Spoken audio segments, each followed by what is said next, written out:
Welcome to another edition of Dodgers Territory. I am in the pilot seat today because Alanna is out, but we got a hell of a pinch hitter. We got my man, Scott Geirman. Of course, you know him from Dodger Blue. You see him on Dodger Heads all the dang time. Scotty, how you doing on this fine Thursday? 1 week till Thanksgiving, my friend.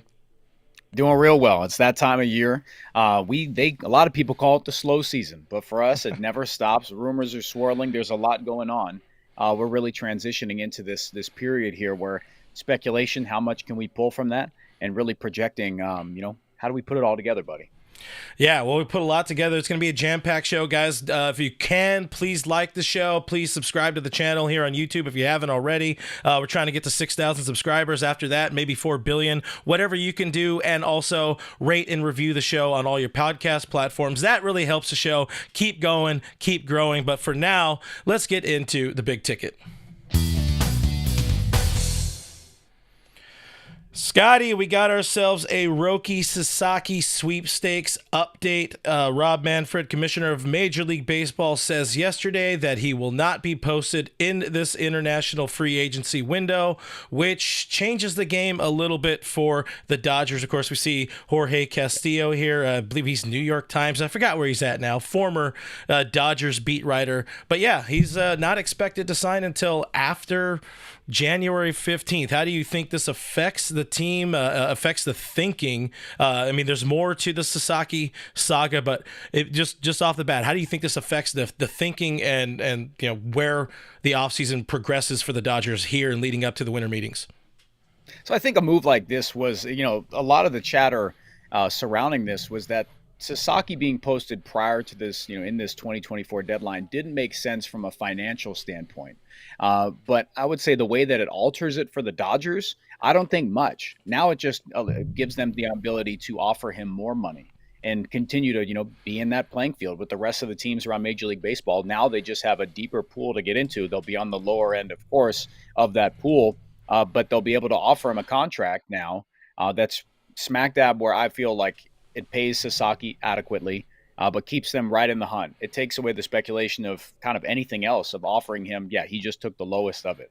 But I think it just allows the Dodgers to offer him a substantial contract in terms of what the rules for this post, like the posting limits in this period. But it keeps the Dodgers right where I think they need to be. Yeah, I mean, they're in a good spot. If anything, I know Ken Rosenthal today, Fair Territory, was saying maybe this helps the Dodgers a little bit because there have been some rumors. One correction, I said New York Times, Jorge is ESPN, so that's my bet on that. But the other side of it, there was a report that dropped today, Evan Drellick of the Athletic, pointing out that there are some teams. We know there are a lot of teams, a lot of us, a lot of everybody, insiders believing, hey, the Dodgers probably are the front runners to land Roki Sasaki this winter. The thinking is maybe some people might be thinking there's kind of a handshake agreement already in place. Something as Joel Wolf, the agent Joe Wolf said for Wasserman, there's nothing nefarious in place was his verbiage of it. But there's a few wrinkles to this whole thing. Jim Bowden also joined Foul Territory yesterday, saying that maybe Sasaki to the Dodgers isn't as much of a done deal as some people think. And then there's the other side of it. There's like this endorsement factor. It's a weird time to be talking about, let's throw this up on the screen, to be talking about Roki Sasaki and these rumors because again, it's very, very much all over the place. Some people believe, it's Dodgers all the way. Then other people very much not. I like what you said before. We were talking pre-production before the show. Nobody really knows what's going on right now. Nobody knows the full thinking of Roki Sasaki. But what's kind of what you're feeling in your bones about where things are at with Sasaki and the Dodgers and kind of all 29 other teams? Yeah, so the report from Bowden, not saying it's a done deal for sure, and that there's other teams aside from the Dodgers that have a striking chance at landing Sasaki. I think everybody has a chance, but I think that with the pulse from the rest of the GMs around Major League Baseball, all kind of having this same theme in the presence that it's the Los Angeles Dodgers. Los Angeles Dodgers. You hear that a lot. It's not a theme that it probably just happens to happen. It's probably just because it's understanding the presence that Andrew Friedman and his staff, his international scouting staff, these guys, they've had this, group, they've been working on landing Sasaki for some time now. So I think that this is just the Dodgers' presence. I think that, Dallas Keuchel coming out and saying that he believes that it's a done deal for whatever that means, right? Yeah. It adds to the chatter, right? But I think that, if Bowden wants to say something about money, now, like I said earlier, Sasaki going in this next posting period opens the Dodgers up to offering him a contract that's competitive with the rest. The difference is that teams at the high end of that in this 2025 period were sitting around 7 million, right? 7.5 million. Now the Dodgers can offer a contract. They'll be at the lower end, so around 5.1. The difference in the money they could have offered him in the 2024 period currently, it's the same exact difference now. Now every single team has the opportunity to offer him a contract. So anybody's questions, was this a handshaking thing for the Dodgers prior? It's washed away. Like it's a good thing that Sasaki let this happen. They're pushing this toward the 2025 period because it eliminates those question marks. Yeah. And it's just now maybe he had the Dodgers all along, and if it doesn't happen, then I mean, not that people were wrong. It's that other teams just had a different pitch, maybe a little bit more money. But it's the question of, can the Dodgers just offer way too much in terms of guarantees, in terms of a whatever structure they have. It's just now it's an even playing field from a sense of money and everything else. Now, we've heard the rumors, or we heard kind of from reportedly rumored from Sasaki's camp what he's looking for. He's looking to win. He's looking for top-notch organization, top-notch player development. Now, that is something the Dodgers can offer better than just about any organization out there. And if he's going to sign somewhere, it's probably not going to be just because of the money. It's not just going to be because of the endorsements or because Ohtani and Yamamoto are there or are not. It's going to be because Dodgers have, one, the best chance of running it back and winning in 2025. Maybe they do. Yeah. The most recent odds coming out say they do. Dodgers fans might feel a little bit different looking at the state of the roster. We will talk roster in a little bit, but they are good. They are great at developing pitchers. And that's what Roki Sasaki wants to do. He wants to be here. Money is not important to him. If money was important, he would wait a couple more years to be posted, and then he'd get the bag, probably more, maybe more than what we saw Yoshinobu Yamamoto get last winter. But let's take a step back for a second. Let's listen to Jim Bowden on with the boys at Foul yesterday with this whole 85% chance he signs elsewhere. We'll listen to that, and we'll kind of dissect it from there. He's not one of those players that's going to go where Wasserman and Joe Wolf, his agent, are going to send him. He's going to make his own call. But the sense I get from everyone is that the narrative of him going to the Dodgers, it's way more likely he signs elsewhere than he signs there. And I'm not saying at the end of the day, perhaps he changes his mind. Perhaps Ohtani and Yamamoto can convince him. But if based on what I'm hearing, I would say 85% chance he does not sign with the Dodgers. So a couple of things there. I mean, we almost immediately say one thing and then kind of step it back, which, hey, listen, I'm all about that. I do that all the time on my show. But he's like, 85%. But also, I'm not going to be surprised if he signs with the Dodgers. I don't think anybody's going to be surprised. I, at this point, would be surprised if he signs elsewhere. I don't think there's a deal in place. I think Hiroki, Joel Wolf, they're going to do their due diligence. They're going to talk to a lot of organizations that are worth talking to. Sorry, Colorado Rockies, you're probably not in the running. But they're going to do their homework. They're going to talk to organizations. And it's probably going to be the Dodgers at the end of the day. What are your thoughts about Jim Bowden there? The Dodgers check all the boxes. They check every single box. Jim Bowden saying 85%. It's basically saying, I'm going to do take the field. That's just he's not picking the Dodgers. There's a lot of momentum that way, opening it up to the money. If the endorsements thing, if Sasaki is that marketable, he'll find those endorsements kind of wherever he goes. But if the other boxes that he's looking to check are sustainability, an incredible structure, Ohtani's coming back from not his second Tommy John. They're not calling it a Tommy John, but from a second elbow procedure, right? There is a plan in place for a lot of these guys. The Dodgers have a six-man rotation, we'll air quotes that, going into 2025. So it already has a built-in thing for him. They're not going to ask him to do much of anything else he hasn't already been doing in the MPB. And from what I know and what we've seen is that the Dodgers are going to be incredibly careful with these pitchers. It's just what they're going to do. If they have a need and they need to supplement something, they're going to go out and they're going to make it happen. So the Dodgers are on the hunt to supplement this starting rotation. And what better spot to get Sasaki, someone who needs to get his feet wet in Major League Baseball, with already a ton of veteran guys on the roster currently. You have Yamamoto, you have Ohtani. He'll come back mid-year. But there is just a mentorship that can come from that. And I know you, Darvish, with the Padres, there's a lot of pull there, different stuff. So what I think, and the boxes that are going to be checked with the Dodgers, always, that's just the system they've set up. They are now a destination for free agents. You can get your money. You can absolutely get your money if you're what fits the bill, and you're going to have a chance to be able to win year in and year out, playing in a structure with an environment that players want to be in. So I think that from what we heard from Bowden, 85% taking the field, you can have that. But what I'm going to say, all the boxes are getting checked with the Dodgers. But that's kind of where I stand with it, Clint. Yeah, I hear you on that. I mean, either way, Roki is not a factor for the next couple of months. So we can kind of move on. I'm going to pause for a second to say, one, guys, subscribe to the channel if you haven't subscribed already. Give the video a thumbs up if you want Roki Sasaki to be a Dodger sometime in the middle of January. We got a couple of super chats, by the way. Our friend Bob Nightingale, not the real Bob Nightingale, in the chat says, $4.99 super chat. Thank you very much. He says, Bowman. Well, I'm guessing it's Bowden, is a noob per sources. He's not a noob. He is a former general manager. He does talk to people. He's not just pulling this out of his you-know-where. He is talking to people.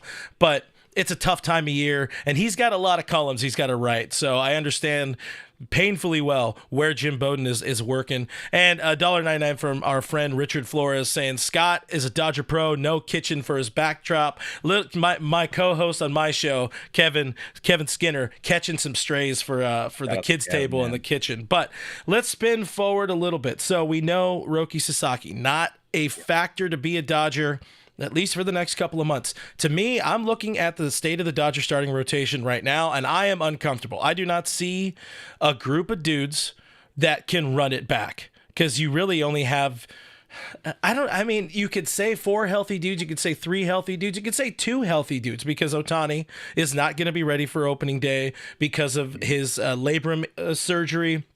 Yamamoto had the shoulder injury last year. Glasnow finished the year on the injured list. Tony Gonsolin, we haven't seen since he was pitching mostly injured in 2023. Very good in 2022. But these are the guys you have. Clayton Kershaw still technically a free agent. Walker Buehler a free agent. Now we hear the other part of it. Ken Rosenthal also reporting something I agree on. The Dodgers are going to be hot in the starting pitching market, and they reportedly have met with Blake Snell's representatives this week. Maybe it was this week, but Snell trying to get signed a lot sooner than he did last year. There's 3 big name free agents. There's Blake Snell, Corbin Burnes, and Max Fried. These are the 3 the Dodgers have been linked to all off season. Who do you like more? What's kind of the feeling you have in your soul of who fits the Dodgers best long term and who's realistically has the best chance of coming to LA? I would say so. It's a nice conversation to have, because it's also has the name power, right? And we can operate this. This is something we talked about as well, about the Dodgers hunting for high-end starting pitching.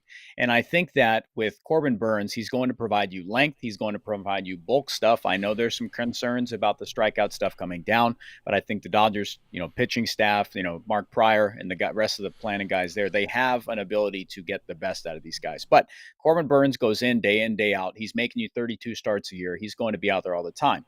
But for what Blake Snell provides, he's not going to command, a deal in the 7-year range. It might be a 4, it might be a 5, but he's going to give you big time strikeout stuff. Walk numbers are there for sure. But I think that there's enough traction with Snell. Last offseason, before the Giants offered him that contract, the Dodgers were ready to make their pitch as well. Didn't happen. So there is a track record there. I think it's kind of 1-1 with Snell or Corbin Burnes. I don't mind either one. Max Fried, I know, is just an incredible talent, but there is a run of injuries there that I kind of want to stay away from. I know the rapport he has with the players right now. I don't know why. There's something telling me to stay away a little bit from Max Fried. If I'm wrong, I'm wrong, but it still means that they were either in the hunt for Corbin Burnes or Blake Snell. Yeah, I mean, obviously, Snell um, has some history around the Dodgers with the Dodgers. I really do like where he's at in his career right now. You saw him kind of have a really, really bad start to his 2024 season wearing a Giants uniform, but he's been around the league now at this point. He's a two-time Cy Young Award winner. Like, you can't take that away. Both leagues, the dude's been the best in two leagues at different points in his career. I love the ability to punch. I love the ability to. He seems like he fits in as a Dodger very well, because we know in LA the expectation isn't always to go 7, 8, 9, 10 innings or whatever. Like, he can be a 5 and dive. He can be a 6-inning guy. We know what others think about somebody like a Blake Snell, but he fits into the 6-man rotation idea. He can give you more if he needs, but I like the ability to rear back and get a punch out. You can get that a little bit with Burns as well. Could definitely get you more innings, and when you're looking at the state of the staff and all of the injuries, and we had Mark Pryor on the show on Monday talking about the 6-man rotation and some of how it affects the rest of the team, the bullpen. Having somebody else who can be in there, you could plug in 180, 200 innings. I think that goes a long way, and both of those dudes, in the best case scenario, both of them can, or there's injuries and then we're all sad and everything explodes. But if I have, we'll say, I don't want to say gun to my head, but I'm going to say gun to my head right now. I take Blake Snell. I've been kind of in on Blake Snell. I started talking myself into him towards the end of last offseason. And I think it's the perfect time for him to go home, join his father, Austin Barnes, for what could be Barnesy's last season in Dodger Blue. Go join Papa and try to run it back. That's where I'm at on Blake Snell, on these rumors. With that, I'll ask you one more, and then we'll move on. Sure. In my opinion, as well, going back to the Roki Sasaki thing, yeah, I feel like the fact that it is delayed. So the Dodgers right now, they don't know where they're at. It helps in knowing, we're not going to sign him immediately. But again, the state of the starting rotation is a little iffy. I'm wondering if this increases the chances of the Dodgers re-signing Walker Buehler. I know you would love to have Walker back. I think all of us would love to have Walker back after listening to him on Mookie Betts' podcast this week. What is that something you think is maybe in Andrew Friedman, Brandon Gomes' mind, kind of pushing it a little bit more than they might have, let's say, 2 weeks ago? I would say it kind of stays the same. I think they've factored all these things in. I think the Dodgers front office knew that this was going. If Roki Sasaki were to have signed on, he hasn't even ball hasn't gotten rolling yet, right? So I think that the Dodgers front office not slapping the qualifying offer on Walker Buehler just did him, an incredible service by allowing him to go out, find out what the market is for him. And I've seen projections. I know ESPN's Kylie McDaniel put out a projection for Walker Buehler, and we debated this on our Dodger Head show, that it was 3 years, $54 million. I think that's very steep from what we saw, but I think that the intrigue that I've seen, and I was critical of Walker Buehler at the beginning of last year, just because I wanted to see his fastball metrics weren't great.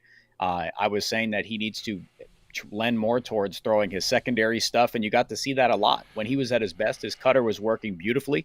His knuckle curve numbers were ticking up, and you got to see that on the biggest stage in the final inning of the World Series. He lent a lot of, he loved his knuckle curve. He stuck with it. So from what I would like to see with Walker Buehler coming back is maybe a 1-and-1, sign him to a 1 year, second year is a mutual option there.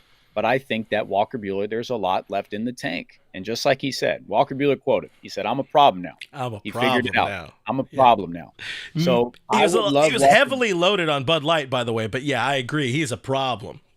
But that's when his truth's coming out, right? Yeah. So I want to see Walker Buehler back just because if you guide him through the regular season, whatever you get out of him, he's going to continue to learn, continue to build. I want to see, again, how much does 21 have left in the tank here? What does he have towards the postseason? Because there's players that just perform when the lights are on. Kike Hernandez has done it year in and year out. Walker Buehler has done it year in and year out. When that postseason lens is on him, something happens. But I think this second part of Walker Buehler's career is something that I personally don't want to see anywhere else. I've said if he gets in the Brewers lab, the Tampa Bay Rays, he goes to the Cleveland Guardians, and they figure out a little bit more, I'll be upset. I need him to stay with the Dodgers. But Clint, I also think that they can do a deal like that while getting a front end guy with Sasaki, just because they need these starting pitchers. They'll need these arms, and going out on a limb and saying a 6-man rotation is where they're trending. They'll need to make this happen. And you need more. We saw it last year. You need to have more. We've seen it in so many years past. But we had a spring training where there was like 8. I think there was 8 starting pitchers vying for 5 spots, and you still had to go to 10, 12 different arms getting starts, getting opens, whatever it is. So bring back Buehler, sign Blake Snell, hope that Roki Sasaki comes to LA, and you're in a really, really good spot to run it back, because you know Clayton Kershaw is still coming back at some point, and you have other bodies ready to go. Maybe Dustin May moves to the bullpen, fills in that the Daniel Hudson spot. So a lot of stuff. I'm very, very, I think it's going to be, it has the potential to be a crazy busy winter meetings for the team, even if they're not getting anything done. But perfect timing. Okay, go ahead. Look at the last thing real quick. Look at the starting rotation of what it is. It's like Yamamoto. Ohtani's not coming back till second half. And then you've got Tyler Glass now, which they have to monitor with his elbow very closely. Tony Gonsolin's working into a full workload. Bobby Miller has the stuff, but we have no clue what we're getting. Dustin May, can he sustain a starting pitching type of workload? No. Landon Knack's out there. So there's a lot of question marks. They'll need arms. It's a deeper thing. I'm not going to say it's a problem, because they can find the production. They always do. Mm-hmm. But it's an area that they'll need to dip heavily into, which is why do that. Bring back Teoscar Hernandez, Kike Hernandez. All right, next segment. That's all we got. Perfect timing, guys. It's time to flash forward here into everybody's favorite, or at least it's one of my favorite. It's time for Nostradamus. What a great front end. If that doesn't get you hyped, I don't know what will. But we're going to have a little bit of fun here with me and Scotty G. Guys, make sure you're subscribed, of course. Follow him on the Twitter if you're not already. It's at Scott Geirman. He makes it really easy. It's just his name. We are 2 weeks away, 2.5 weeks away from winter meetings. Dodgers have some holes. Yeah, that's still a very, very good product out there, but they got some holes on that roster. We already talked a lot about the pitching side of things. They committed, breaking news, they committed a lot of money to this team last year. How much more can they commit? And we already kind of talked a little bit about, other additions. Maybe we're talking before the show actually about like Willy Adames. That's another name Ken Rosenthal threw into the equation. Other players saying the Dodgers are among the favorites to potentially land a Willy Adames. If I'm looking where there are holes, outfield, infield, non-pitching side, I want to see a Willy Adames in a Dodgers uniform. But let's kind of spitball with this. What, in your opinion right now, put on your best Andrew Friedman cap, your best Andrew Friedman robe, what do you think the Dodgers' plan is this offseason? So with Willy Adames, and I see some regulars in the chat that tune into our stuff. When I've been speaking about Willy Adames since last year, when they're figuring out shortstop. Willy Adames is someone that, of course, he's at the high end of where the shortstop market is at, right? But if we're getting into the range of a contract for Willy Adames and we're pushing $200 million, say 7 years, $200 million, that's too much for me. That is too much. I'll put that flat out. But if it's getting to the point where it's 6 years, like $150, which was where like Spot Track have him projected at, he is the cream of the crop right now on the free agent shortstop market, right? And then if you project ahead, you look towards, year after year, I would say up until Gunnar Henderson's potentially a free agent with the Baltimore Orioles, which I don't think he leaves there. There are not many options out there who you'd be willing to pencil in saying, I'm going to give a contract to, or I'm going to bring you in to the Dodgers organization and be their everyday shortstop. So it's kind of, I'm not going to say this last stop, but it is one of their last opportunities to fill the shortstop void. Unless they're just going to pencil in Miguel Rojas, they're going to say, Tommy Edman, you're going to be our part-time shortstop, which I love me some Tommy Edman, one of my favorite players the Dodgers have acquired in the last 10 years, right? But this is the opportunity. It definitely is. And I think that's why they're keeping their options open to pivot a certain number of ways. I won't be upset either one. But Clint, it's definitely with Willy Adames. It's this last opportunity to sign one of those upper echelon guys where it's not a Trey Turner contract. It's not a Xander Bogaerts contract, but you're still going to be getting this power production here. Yeah, and it's also not a Corey Seager level contract. And we know they were willing to Correct. go pretty high on keeping Corey Seager around. Look, the fact of the matter is the Dodgers have some infield prospects, but they don't have what my feeling is. They don't have guys they fully trust. They don't have guys they are willing to run out there. The last guy we saw was Miguel Vargas, flamed out in 23, traded in 24, saddest man in baseball in 24. They don't have dudes that they really, I know I throw that in there, really that they are fully bought into. Maybe Kellen Lindsey down the road. I like the outfield depth they have.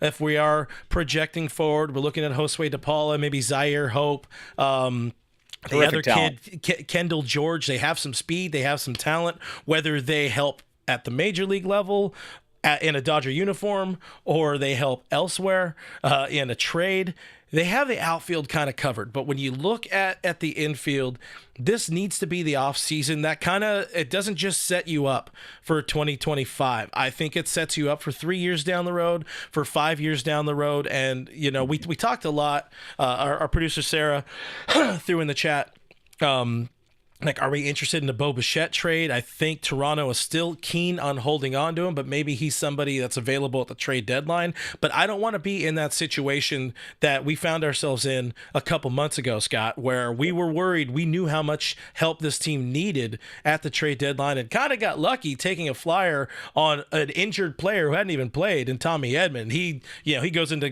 Corey Seager God mode during the NLCS, steps in, plays a great shortstop and all that. I mean, we kind of lucked into that. I feel like if you can get a Willy Adames right now and it literally is just costing you money and he's somebody who can play shortstop for you for the next 3 or 4 years and maybe move to third if one of those other shortstop dudes works out, I think you got to go in. What was the number you said is too high for you?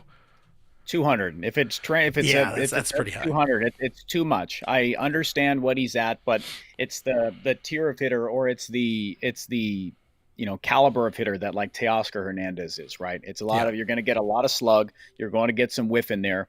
But the caveat is that Willy Adames, he had a down year defensively this one, but I think it's more of an outlier, but he is an elite defender.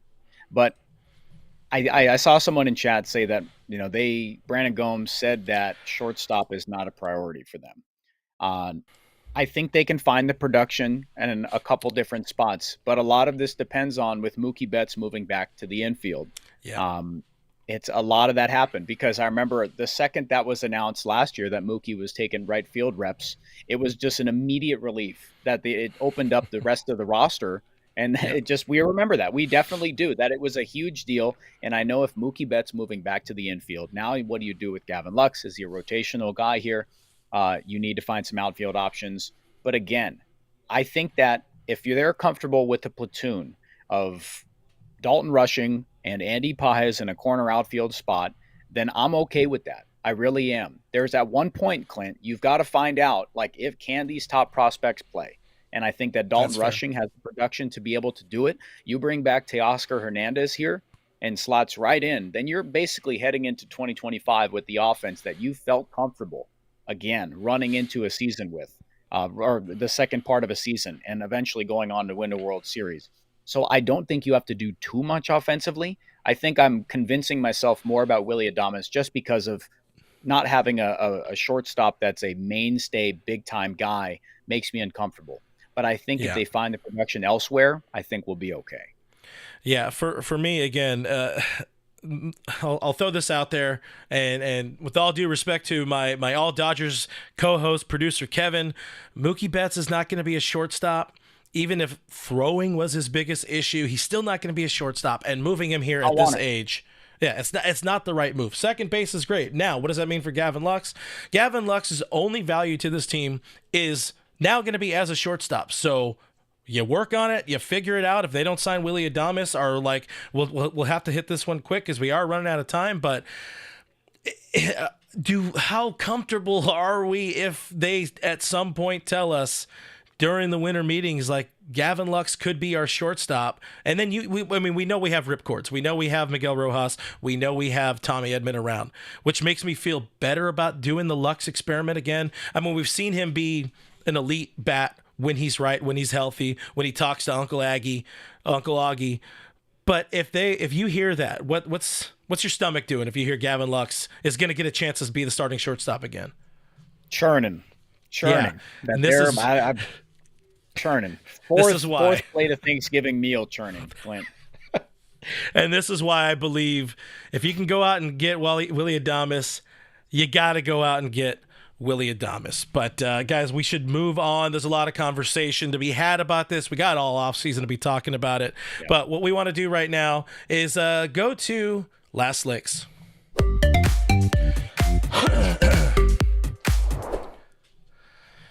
Guys, Alanna's not here. That doesn't mean we're not showcasing a pup. This is Bernadette. You guys have seen Bernadette before. Bernadette is a good girl, according to all reports. Insiders have confirmed she is a good girl. She was also spayed this week, so she just turned 6 months old and is ready to be like the rest of her brothers and sisters and find her forever home. Again, only 6 months old.